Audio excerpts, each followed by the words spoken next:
tehát Pesics kezd. Szappanos a vonalon. És kivédi Szappanos. Windecker, ez bemegy. 1-0 a Paks javára.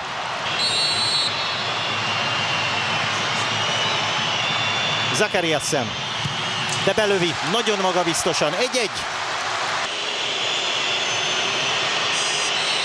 Ádám.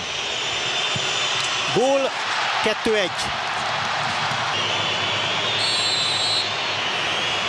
József.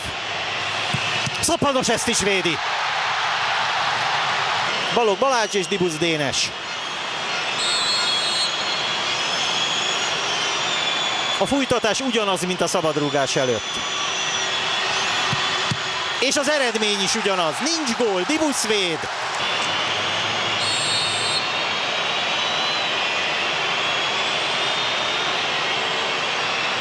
Raúl Gustavo.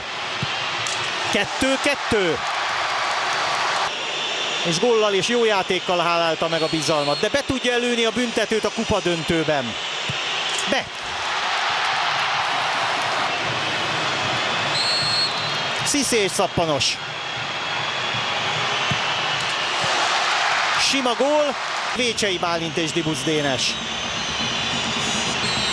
Kijár túl a másik eszén. Vécsei, gól! Megvédi a Magyar Kupa címét a Paks!